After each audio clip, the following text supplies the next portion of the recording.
क्या आपने कभी ऐसा ग्रंथ देखा है जो केवल ज्ञान न दे बल्कि भगवान को सीधे हृदय में उतार दे? दुनिया में बहुत सारे शास्त्र हैं, कुछ कर्म सिखाते हैं, कुछ ज्ञान सिखाते हैं, कुछ वैराग्य की बातें करते हैं, लेकिन श्रीमद् भागवतम इन सबसे अलग है, क्योंकि यह नहीं पूछता कि आप कितने विद्वान हैं, आपने कितना पढ़ा है, आपने कितनी साधना की है। यह ग्रंथ केवल एक बात पूछता है कि आपका हृदय सच्चाई से सुनने के लिए तैयार है। इसलिए भक्तों, श्रीमद् भागवत की शुरुआत किसी कथा से नहीं, किसी उपदेश से नहीं, बल्कि परम सत्य की घोषणा से होती है। फिर वो साफ करता है कि यह सत्य क्या है और हमारा धर्म क्या है, और अंत में वो हमें यह भी बता देता है कि यह ग्रंथ कुछ सूखा ज्ञान नहीं है, बल्कि रस से भरा हुआ अमृत है।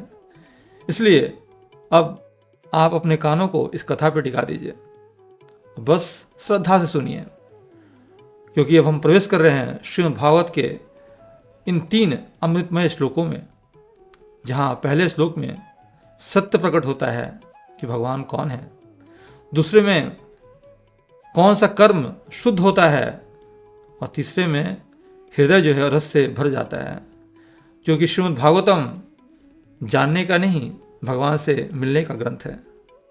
तो आइए हम पहले जो श्लोक है उसमें प्रवेश करते हैं। तो पहला श्लोक है, ओम नमो भगवते वासुदेवाय जन्मादस्य यतो अन्वयादित रतश्चार्थे स्वभिज्ञ स्वराट तेने ब्रह्महृदाय आदि कवये मोहयन्ति यत शूरय तेजो वारि मृदां यथा विनिमयो यत्र त्रिसर्गो मृषा धाम्ना स्वेन सदा निरस्तकुहकं सत्यं परम धीमहि। तो भक्तों, इस श्लोक में वेद व्यास भगवान का नाम लेते हुए शुरू करते हैं, ओम नमो भगवते वासुदेवाय। यानी कि हमें भी पहले भगवान का नाम सुनना है, लेकिन उसके पहले थोड़ा मन को थोड़ा शांत कर लीजिए, क्योंकि ये जो मंत्र है ना, ये कोई साधारण मंत्र नहीं है, यह भागवत का द्वार है। ओम यानी कि वो परम ध्वनि जिससे कि सृष्टि प्रकट हुई है, ये भगवान का ही नाम है। और फिर बोलते हैं नमो, अर्थात मैं झुकता हूं, यानी कि अपना अहंकार छोड़ रहा हूं मैं। फिर बोलते हैं भगवते, उन भगवान को जिनमें ऐश्वर्य, शक्ति, यश, सौंदर्य, ज्ञान और वैराग्य, ये जो 6 ऐश्वर्य भगवान का जिनमें प्रकट है, जिनमें पूर्ण रूप से विद्यमान है, ऐसे भगवान को ये बोलते हैं वासुदेवाया। उन श्री कृष्ण को जो केवल वैकुंठ में नहीं, हमारे हृदय में भी वास करते हैं। तो इस मंत्र का अर्थ क्या हुआ? हे वासुदेव श्री कृष्ण, मैं आपको प्रणाम करता हूं, मेरा अहंकार मिटे और आपका स्थान मेरे हृदय में बने। तो भक्तों, जब तक यह मंत्र केवल होठों पे है, तब तक ये केवल उच्चारण है, और जिस दिन ये हृदय से निकलने लगे, उस दिन ये जो है साक्षात रूप से प्रकट हो जाता है हमारे जीवन में। इसलिए श्रीमद् भागवतम की हर कथा, हर श्लोक, हर रस इसी एक मंत्र से आरंभ होती है। तो बोलिए ओम नमो भगवते वासुदेवाय, और भगवान से प्रार्थना कीजिए, हे प्रभु, अहंकार से मुक्त होके आप ही कथा को ध्यान से सुनूंगा। तो एक तरह से यह आमंत्रण है भगवान को हृदय में धारण करने का। फिर बोलते हैं वेदव्यास, जन्मादस्य यतो अन्वयादित रतश्चार्थे स्वभिज्ञ स्वराट। तो भक्तों, जब ध्यान सुनिएगा, यहीं से श्रीमद् भागवत का जो परम सत्य है वो प्रकट होता है। व्यासदेव कहते हैं, जन्म, स्थिति और लय, अर्थात सृष्टि की उत्पत्ति, पालन और संहार जिससे होता है वह वही परम सत्य है। यह संसार अपने आप नहीं चल रहा, न संजोग से बना है, यानी कि इसके पीछे एक पूर्ण चेतन सत्ता है। और वो सत्ता कैसी है? अर्थेषु अभिज्ञ, वह हर वस्तु को अंदर से भी जानती है और बाहर से भी। हमें तो अपना ही मन समझ में नहीं आता, लेकिन भगवान सृष्टि के कण कण को जानते हैं, है ना। हम बोलते हैं ना, हमारी भी कोई प्राइवेसी है, तो प्राइवेसी हमारी नहीं है, क्योंकि भगवान हमारे हृदय में बैठ के हमारे हर कर्म को नोट कर रहे हैं, हर पल पल का वो खबर रख रहे हैं। इसलिए भगवान को सब पता है, इसलिए भगवान को कहते हैं अभिज्ञ, यानी कि अर्थेषु अभिज्ञ, सब कुछ जानते हैं। फिर बोलते हैं वेदव्यास स्वराट, अर्थात वो जानते तो हैं ही, लेकिन वो किसी पर निर्भर भी नहीं है। यानी कि हम देखते हैं हमें ज्ञान किसी से लेना पड़ता है, हमें शक्ति किसी से मिलती है, हमें सहारा चाहिए, लेकिन भगवान को नहीं चाहिए। भगवान स्वतंत्र हैं, वे स्वयं ज्ञान हैं, स्वयं शक्ति हैं, स्वयं आधार हैं।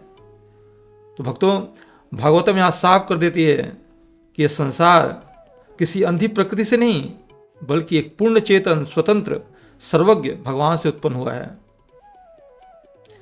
यानी कि अगर एक पंक्ति में सार कहें तो जो सृष्टि को रचता है वो उसे जानता भी है, लेकिन वो उस पर निर्भर नहीं है। और जो निर्भर नहीं है वही परम सत्य है, वही भगवान श्री कृष्ण है। फिर आगे बोलते हैं तेने ब्रह्म हृदय आदि कवये मुहंति यत सूर्य। तो भक्तों, अब यहाँ जरा ठहर कर सुनिएगा, क्योंकि ये पंक्ति जो है ना, भगवान की अद्भुत महिमा को खोल देती है। व्यासदेव कहते हैं जिस परम सत्य की हम बात कर रहे हैं वही भगवान, तेने ब्रह्म हृदय, अर्थात उन्होंने वेदों का ज्ञान सीधे हृदय के भीतर दिया। किसे दिया? आदि कवि, पहले कवि को, पहले ज्ञानी को, अर्थात ब्रह्मा जी को। तो भक्तों ध्यान दीजिए, ब्रह्मा जी का कोई गुरु नहीं था, उन्होंने कोई पुस्तक नहीं थी उस वक्त, कोई पाठशाला नहीं गए वो, फिर ज्ञान आया कहाँ से? तो भगवान ने स्वयं ब्रह्मा जी के हृदय में ज्ञान प्रकट किया। जब उनको प्रेरणा मिली भगवान से तप करने का, तो उन्होंने तप किया कई दिव्य वर्षों तक। उसके बाद भगवान ने वो ज्ञान प्रकट किया और तब जाके ब्रह्मा ने सृष्टि का निर्माण किया। तो यही कारण है कि जो वेद भी है वो मनुष्य की रचना नहीं है, वो क्या है? भगवान के श्वास है। और फिर व्यासदेव एक बहुत गहरी बात कहते हैं, मुह्यंति यत सूर्य, अर्थात जिन्हें हम बहुत बड़े बड़े ज्ञानी मानते हैं, जैसे देवता, ऋषि को विद्वान, वे भी उस भगवान की माया में कभी कभी मोहित हो जाते हैं। तो भक्तों, यदि देवता भी भ्रमित हो सकते हैं तो फिर हम तो साधारण जीव हैं, हम तो हो ही सकते फिर। इसलिए भागवत हमें सिखाता है भगवान को तर्क से नहीं, बुद्धि से नहीं, बल्कि श्रद्धा और विनय से जाना जाता है। ज्ञान जब अहंकार के साथ आता है तो भ्रम बन जाता है, और वही ज्ञान जब भगवान की कृपा से आता है तो मुक्ति का द्वार खोल देता है। तो एक पंक्ति में भाव यह है कि जिस ज्ञान को भगवान स्वयं हृदय में दें उसी से सत्य प्रकट होता है, और बाकी जो ज्ञान है वो अहंकार बनकर भ्रम पैदा करता है। फिर आगे बोलते हैं व्यासदेव, तेजो वारि मृदाम यथा विनिमयो यत्र तिसर्गो मृषा। भक्तों, यहां जरा गहराई से सुनिएगा, क्योंकि यह पंक्ति हमें बताती है कि संसार सच दिखाई देता हुआ भी असल में वैसा है नहीं। व्यासदेव उदाहरण देते हैं, तेज, जल और मिट्टी। तेज मतलब अग्नि, जल और मिट्टी, इन तीनों के मेल से कई रूप बनते हैं। जैसे मिट्टी से घड़ा बन जाता है, अब घड़े में हम पानी भर सकते हैं, वही पानी जो है अगर धूप पड़ती है उस पर या आग पड़ती है तो वो भाप बन उड़ जाती है। तो आप पूछिए कि घड़ा सच है कि जल सच है कि भाप सच है? तो भक्तों, सच तो केवल तत्व है, उस मिट्टी, जल और अग्नि ये तत्व है। जब इनका रूप बदलता है अलग अलग, पर तत्व एक ही होता है उसमें, मिट्टी, जल और अग्नि। इसी प्रकार ये पूरी सृष्टि त्रिसर्ग है, यानी कि सत्व, रजो और तमो, इन तीन गुणों से बनी हुई है। और यह संसार दिखने में बहुत लगता है वास्तविक, लेकिन व्यासदेव कहते हैं अमृषा, यह परम सत्य नहीं है, लेकिन यह झूठ भी नहीं है, पर अस्थाई भी नहीं है। अर्थात जो सपना है, नींद में सच लगता है पर जागने पर मिट जाता है, इस प्रकार भागवतम जो है हमें यह नहीं सिखाता कि संसार को नकार दो, बल्कि यह सिखाता है कि संसार को अंतिम सत्य मत मानो। क्योंकि संसार क्या है? ये भगवान की शक्ति है, लेकिन नष्ट होने वाली है। और जब तक हम जो रूप है, जैसे हमारा शरीर रूप है, हमारा शरीर बदल सकता है, हम कभी हाथी, घोड़े, गधे बन सकते हैं, लेकिन जो आत्मा है वो नहीं बदलती। इसलिए अगर हम इस संसार में रूप को ही सच मानते रहेंगे तो हम भ्रम में रहेंगे। और जिस दिन हमने उस तत्व को जान लिया, तत्व को पहचान लिया कि हम शरीर नहीं आत्मा हैं, उसी दिन से हमारे बंधन जो हैं भगवान की माया शक्ति का, वो ढीले पड़ने लगते हैं। तो एक पंक्तियों का सार ये है कि रूप बदलते हैं लेकिन तत्व नहीं बदलता। और जो रूपों को सच मानता है वही बंधता है, और जो तत्व को जान लेता है वो मुक्त होने लगता है। फिर बोलते हैं व्यासदेव, धामना स्वेन सदा निरस्त कुहकम सत्यम परम धीमहि। तो भक्तों, अब यह श्लोक हमें कथा के शिखर पर ले जा रहा है।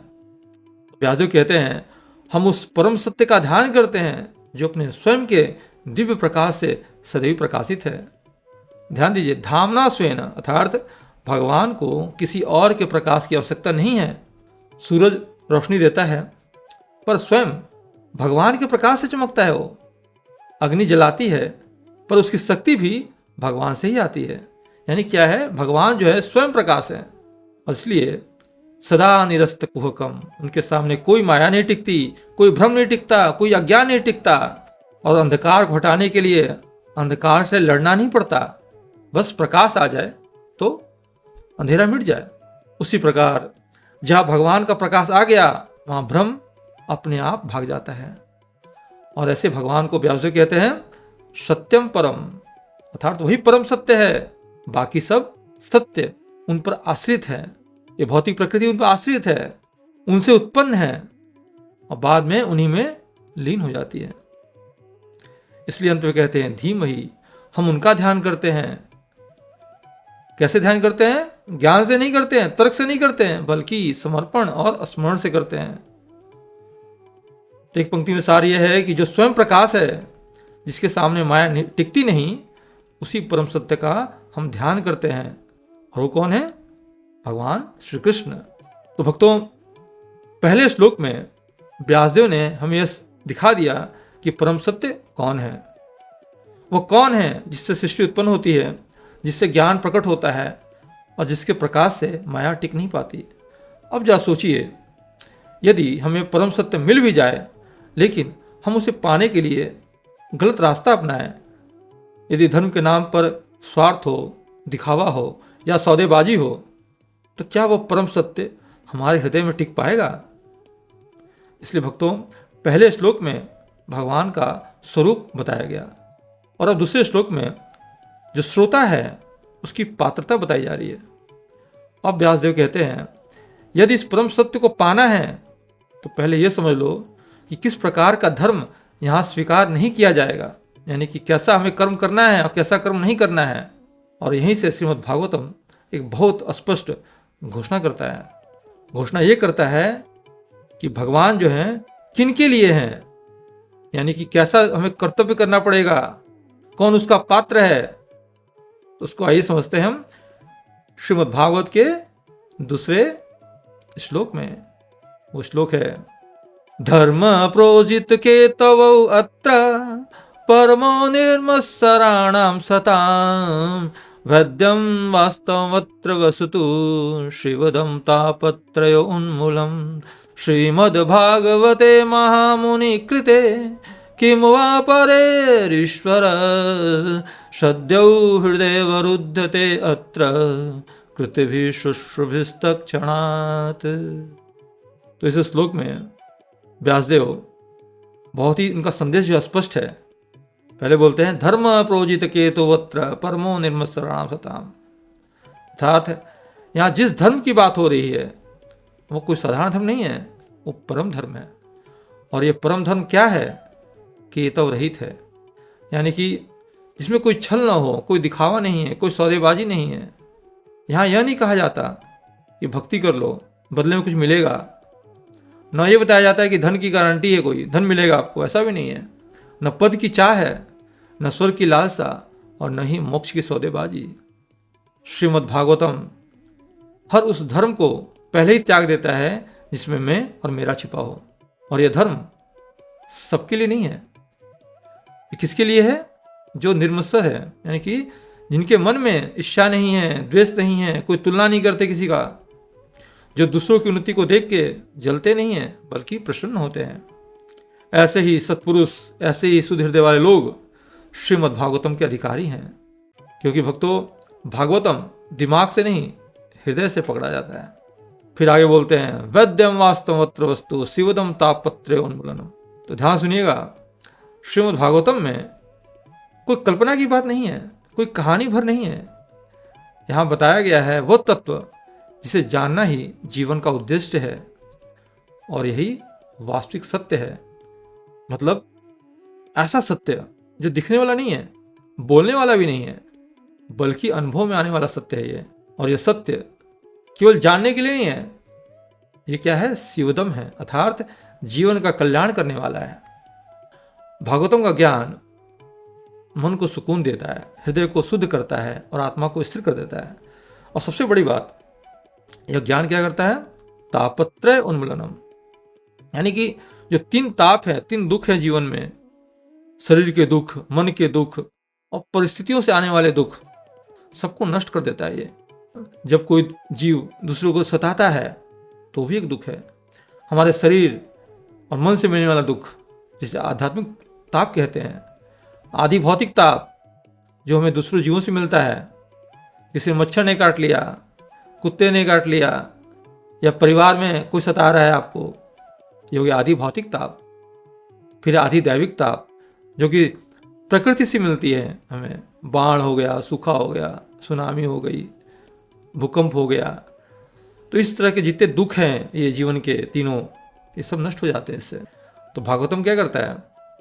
इन दुखों को दबाता नहीं है, छुपाता नहीं है, जड़ से निकाल देता है। इसलिए भागवतम दुख से लड़ने की शिक्षा नहीं देता, बल्कि भगवान से जोड़ देता है। और जैसे ही भगवान जीवन में आते हैं तो दुख जो है टिक नहीं पाता। तो ये है भाव इस पंक्ति का। तो आगे बोलते हैं वेद व्यास, श्रीमद् भागवते महामुनि कृते किम वा परे ईश्वर। जरा ठहर के सुनिएगा, यह ग्रंथ कोई साधारण ग्रंथ नहीं है। यह महामुनि वेद व्यास द्वारा रचित श्रीमद् भागवतम है। श्रील प्रभुपाद बताते हैं कि इसका संकलन जो व्यासदेव हैं उन्होंने अपनी परिपक्वावस्था में किया। जब उनको कोई दिव्य ज्ञान मिल गया, प्राप्त हो गया पूरी तरह से, उनके जीवन में नारद जी ने मार्गदर्शन दिया और फिर उन्होंने इसका लेखन किया। वेद व्यास ने 18 पुराण लिख चुके थे। ये जो ब्रह्म सूत्र है, पुराण है, महाभारत है, ये पहले लिख चुके थे भागवतम के पहले। लेकिन वो संतुष्ट नहीं हुए थे, तो फिर नारद जी आते हैं उनके जीवन में और उनका, चूंकि वो गुरु हैं वेद व्यास के, नारद जी, तो देखते हैं कि ये असंतुष्ट है हमारा शिष्य, तो उनको बताते हैं कि जीवन में आपके असंतोष क्यों हैं। और फिर बाद में नारद जी के आदेश से वो श्रीमद् भागवत को लिखते हैं और इस तरह से जो ये महान जो ग्रंथ है ये प्रकट होता है। फिर व्यासदेव बोलते हैं, स्वयं प्रश्न उठाते हैं, किम वा परे ईश्वर। तो फिर अन्य शास्त्रों की क्या आवश्यकता है? सोचिए, जिस ग्रंथ में भगवान का साक्षात स्वरूप प्रकट हो रहा हो, जिस ग्रंथ को स्वयं भगवान का रूप कहा गया हो, तो फिर अन्य ग्रंथों का सहारा क्यों लिया जाए? एक्चुअली अहंकार नहीं है। व्यासदेव ये नहीं कह रहे हैं कि दूसरे शास्त्र झूठे हैं, वे यह कह रहे हैं कि श्रीमद् भागवत जो है, जिसको समझ में आ गया, उसके जीवन का जो प्रयोजन है, उद्देश्य जो है, वो पूरा हो गया। हमारे जीवन का उद्देश्य क्या है?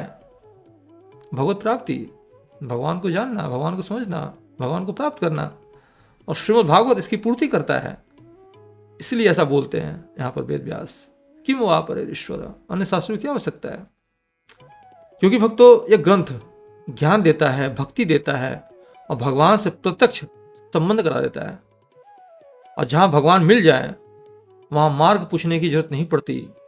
इसलिए कहा गया है, श्रीमद् भागवते महामुनि कृते किम वा परे ईश्वर। अर्थात हे प्रभु, जब आपका साक्षात्कार कराने वाला यह दिव्य ग्रंथ हमारे पास है, तो फिर किसी साधन की क्या आवश्यकता है? इसका अर्थ है, अगर हमारे जीवन में कोई प्रश्न है तो उसका उत्तर श्रीमद् भागवत में है। फिर आगे बोलते हैं सद्य हृदय रुदित्यत्र पृथ्वी शुश्रूभिस्तत्क्षणात्। भक्तों ये जो पंक्ति है श्रीमद् भागवतम का चमत्कार बता देती है। व्यासदेव कहते हैं इस ग्रंथ में भगवान को पाने के लिए कोई लंबा इंतजार नहीं है, कोई वर्षों की गणना नहीं करनी हमें। सद्यो, तुरंत। जो व्यक्ति सच्चे भाव से भागवत को सुनता है, श्रद्धा से सुनता है, शास्त्र यह नहीं कहता कि भगवान दूर कहीं प्रकट होते हैं, कहता क्या है, हृदय में अवरुद्ध हो जाते हैं। अर्थात भगवान को ढूंढना नहीं पड़ता, भगवान स्वयं हृदय में स्थान बना लेते हैं। और यह सब कब होता है? तत्क्षणात, उसी क्षण, उसी समय, उसी पल। भक्तों, भागवत का मार्ग कठिन साधना का नहीं है, सच्चे श्रवण का मार्ग है। जहां कान खुले हों, मन शांत हो और हृदय अहंकार से खाली हो, वहीं भगवान देर नहीं लगाते। अर्थ क्या है? भागवत को जो श्रद्धा सुनता है, भगवान उसके हृदय में उसी क्षण उतर आते हैं। तो भक्तों, पहले श्लोक में व्यासदेव ने हमें परम सत्य से परिचय कराया। कौन है वो परम तत्व जिससे सृष्टि उत्पन्न होती है, जो स्वयं प्रकाश है, यानी कि जिसके माध्यम से पूरी सृष्टि के जो चीजें हैं तत्व प्रकट होती है और जिसके सामने माया टिक नहीं पाती। फिर दूसरे श्लोक में बताया व्यासदेव ने, वो स्पष्ट कर दिया यहां पर कि यह जो परम सत्य है किस प्रकार के धर्म से मिलता है और किस प्रकार के धर्म से नहीं मिलता।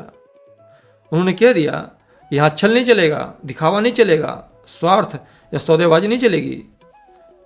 अब जरा सोचिए भक्तों, जब परम सत्य भी बता दिया गया, मार्ग भी बता दिया गया, यानी कि सत्य बताया गया कि भगवान कौन है पहले श्लोक में, दूसरे में बताया गया पात्रता कि कौन व्यक्ति भगवान तक पहुंच सकता है, तो स्वाभाविक से प्रश्न उठता है आखिर ये जो ग्रंथ है वो कैसा ग्रंथ है? इसमें ऐसा क्या है कि भगवान स्वयं हृदय में प्रकट हो जाते हैं? इसी प्रश्न का उत्तर अब व्यासदेव तीसरे श्लोक में देते हैं। अब वे कहते हैं यह ग्रंथ वेदों के विशाल कल्प वृक्ष का सबसे पका हुआ, सबसे मीठा फल है। और यहीं से श्रीमद् भागवत की जो माधुर रस है वो शुरू होती है। भागवत का रस वो क्या है? तीसरा श्लोक है, निगम कल्पतरो गलितम फलम सुख मुखाद अमृत द्रव संयुतम पिबत भागवतम रस मालयम मुहुरहो रसिका भुवि भावुका। तो भक्तों अब जरा प्रेम से सुनिएगा, क्योंकि ये जो पंक्ति है ना, निगम कल्पतरो गलितम फलम, श्रीमद् भागवत की मधुरता को प्रकट करती है। व्यासदेव कहते हैं निगम अर्थात समस्त वेद, और वेदों को किससे तुलना दी गई है? कल्पतरु। कल्पतरु मतलब जो मांगो कल्पतरु से वो वही देता है। धर्म मांगो धर्म देगा, अर्थ मांगो अर्थ देता है, काम मांगो इच्छाएं हैं इच्छा पूर्ति करता है वो, मोक्ष मांगो मोक्ष भी देता है। लेकिन भक्तों, वेदों का वह कल्प वृक्ष बहुत विशाल है, बहुत ऊंचा है, और साधारण मनुष्य के लिए उसके फल तक पहुंचना आसान नहीं होता। इसलिए व्यासदेव ने क्या दिया? उन्होंने उस कल्पतरु का सबसे जो श्रेष्ठ फल है वो दिया। और कैसा फल? गलितम फलम, अर्थात पूरी तरह से पका हुआ फल। कच्चा फल कड़वा होता है, कसेला होता है, कठोर होता है, पचने में कठिनाई होती है। लेकिन पका हुआ फल मीठा होता है, रस से भरा होता है और सीधे आनंद देता है। तो भक्तों, श्रीमद् भागवतम वही पका हुआ फल है। यह तर्क से नहीं, बहस से नहीं, बल्कि रस से समझ में आता है। इसे केवल पढ़ा नहीं जाता, इसे चखा जाता है। श्रीमद् भागवतम वेदों के कल्प वृक्ष का सबसे मीठा, सबसे पका हुआ फल है। और इसलिए कहा गया है वेद जो है बहुत गहरे हैं, पर भागवतम बहुत मधुर है। अब बोलते हैं फिर, सुख मुखाद अमृत द्रव संयुतम। भक्तों, अब यहां जरा और प्रेम से सुनिएगा, श्रीमद् भागवतम केवल वेदों का पका हुआ फल ही नहीं है, बल्कि यह वह फल है जो सुखदेव गोस्वामी के मुख से निकला है। और शास्त्र कहता है सुख मुखात, अर्थात तोते के मुख से। आप जानते हैं भक्तों, जब तोता किसी फल को चख लेता है तो फल और भी मीठा हो जाता है। क्यों? क्योंकि उसमें उसके रस का स्पर्श लग जाता है।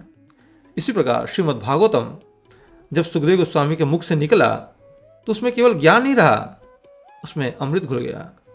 इसलिए कहा गया है अमृत द्रव्य संयुतम, अर्थात जिसमें अमृत की धारा मिली हुई है। तो भक्तों, यह भागवत सूचना नहीं देता, तर्क नहीं सिखाता, यह रस देता है।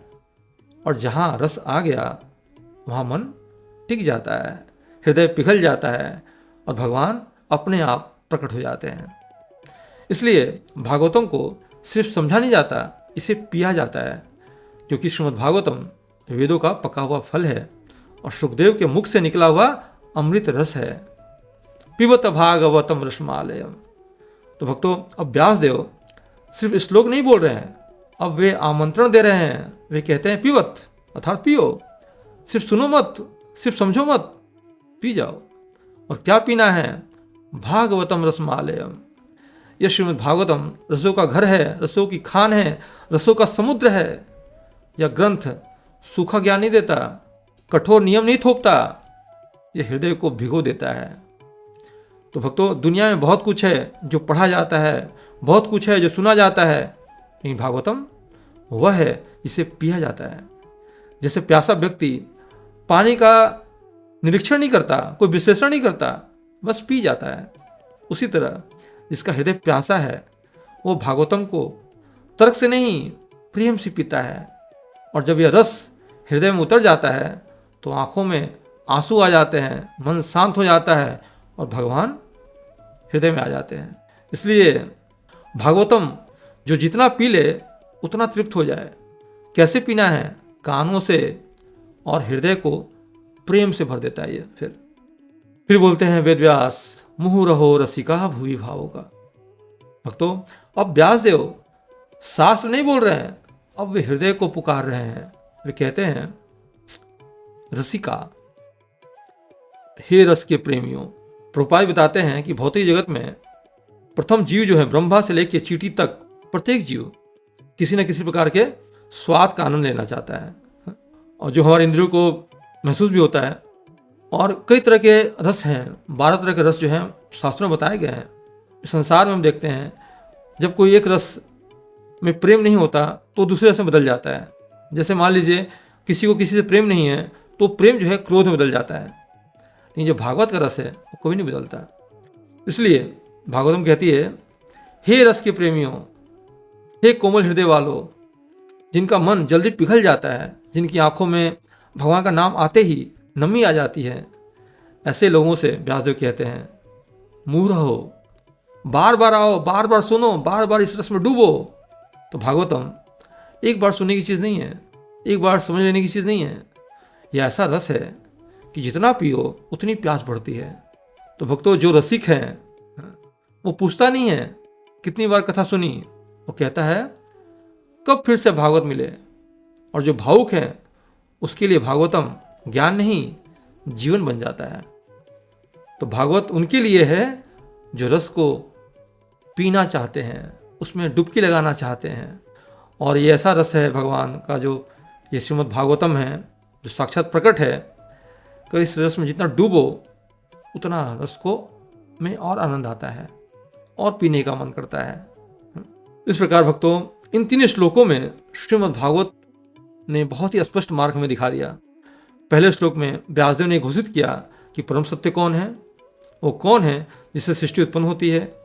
फिर दूसरे श्लोक बताया, हमें आईना दिखाया कि हमें किस प्रकार के धर्म को अपनाना चाहिए और किस प्रकार के धर्म को नहीं अपनाना चाहिए। अर्थात जहाँ छल है, दिखावा है, स्वार्थ है, वहाँ भागवतम जो है हमारे हृदय में प्रवेश नहीं कर सकता।